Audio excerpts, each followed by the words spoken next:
নমস্কার বন্ধুরা, আপনারা সবাই কেমন আছেন? আশা করছি আপনারা সবাই খুব ভালো আছেন।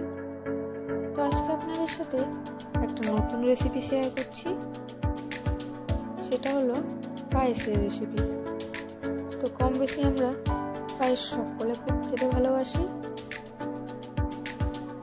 তো চলুন পায়েসটা আমি কীভাবে তৈরি করছি সেটাই আপনাদের সাথে শেয়ার করছি। পায়েস বানানোর জন্য প্রথমেই আমি এখানে গরুর দুধ নিয়ে নিয়েছিলাম 2 লিটার মতন, বা 2 কেজি মতন। তো দুধটা আমি প্রথমে একটা পাত্রে ঢেলে নিয়েছি। ঢেলে নিয়ে দুধটাকে ভালোভাবে গরম করতে হবে। গরম করে ভালো মতন প্রায় 15 মিনিট মতন ভালোভাবে ফুটিয়ে নিতে হবে। দুধটা ভালোভাবে ফুটিয়ে গাঢ় করে নিতে হবে, তাহলে খেতে আরও ভালো লাগবে, স্বাদটা একটু অন্যরকম হবে। দুধটা যখন ভালোভাবে গাঢ় হয়ে যাবে তখন এখানে আমি 2 কেজি দুধে 150 মতন চাল অ্যাড করব। দুধের পরিমাণটা বেশি আর চালটা যদি কম থাকে তাহলে পায়েসের স্বাদটা আরও বেড়ে যায়। তো আতপ চাল আমি এখানে গোবিন্দভোগ আতপ চাল নিয়েছি। আতপ চালটাকে ভালোভাবে ধুয়ে আমি এই দুধের মধ্যে দিয়ে দেবো। তারপরে চালটা দিয়ে নেওয়ার পর ভালোভাবে নাড়াচাড়া করে নিতে হবে, আর চালটা সিদ্ধ হওয়ার জন্য রেখে দিতে হবে। আর গ্যাসের ফ্লেমটা এই সময় একদম মিডিয়াম করে দেবেন, হাই করবেন না, নাহলে দুধটা উঠলে পড়ে যেতে পারে। আর মাঝে মাঝে একটু নাড়াচাড়া করে নিতে হবে। আর এর মাঝে আমি এখানে 4টে মতো তেজপাতা অ্যাড করেছি।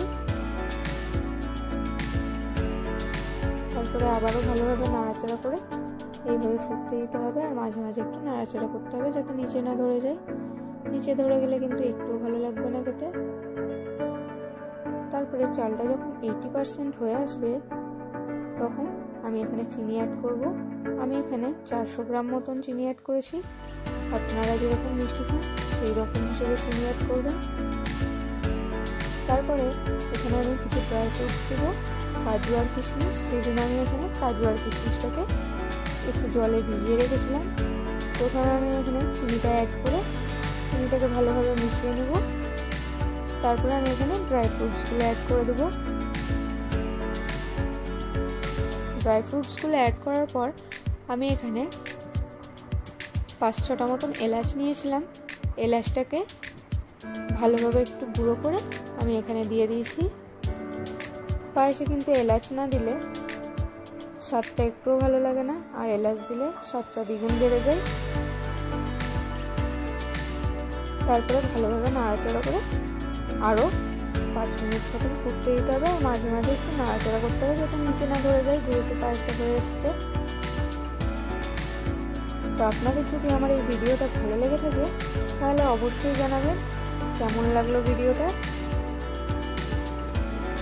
আরও যদি নতুন নতুন কোনো ভিডিও দেখতে চান অবশ্যই আপনারা কমেন্টে জানাবেন। আর আমার ভিডিওটি ভালো লাগলে লাইক, শেয়ার এবং কমেন্ট করতে ভুলবেন না। আর আমার চ্যানেলটিকে অবশ্যই ফলো করে রাখবেন, সাবস্ক্রাইব করে রাখবেন।